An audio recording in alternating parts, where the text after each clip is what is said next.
Mga kamaster, ito yung i-repair natin, home service. Ang sabi ng ating customer, ayaw umikot ng pan or ayaw bumuga.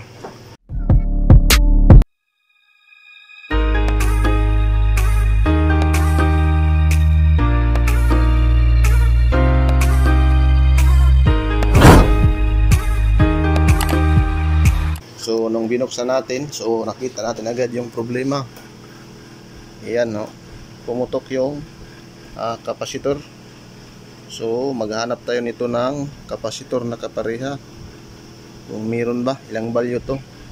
So di na natin to kailangan i-tester kasi nakita na natin na sira na talaga yung kapasitor at umuusok daw. So sana ito lang yung problema para ma-repair agad natin, kasi pag yun yung problema, hindi natin ma-repair at hahanapin pa natin yung pan motor nya. So tatanggalin ko lang para malaman natin kung ano yung value. Ayan mga master, di natin malalaman kung saan yung value kasi natabunan. So speak ko dito is for you to 4.5 microfarad. Klase natin nung ito kasi natabunan pero may nakita na tayo na 4. Ayan mga master, paano natin i-check yung kapasitor na bad. So naka microfarad tayo, NF. So i-tester natin ganyan. Tingnan natin kung anong value.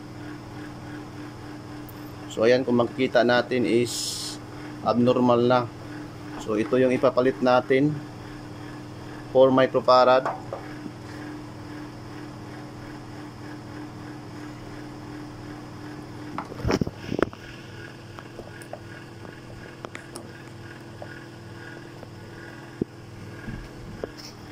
Na sir, soyo sir.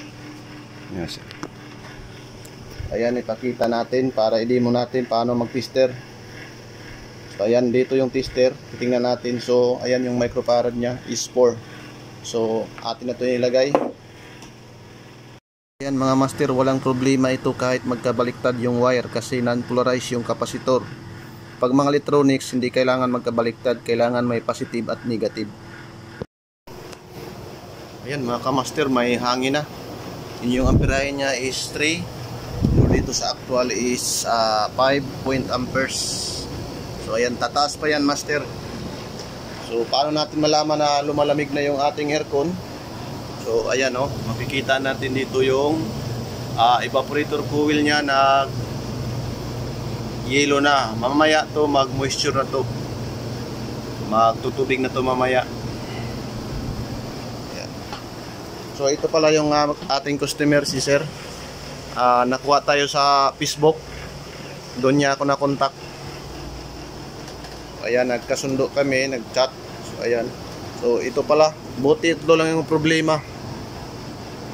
Madaling ma-repair na agad kaysa doon sa pan or sa board yung problema.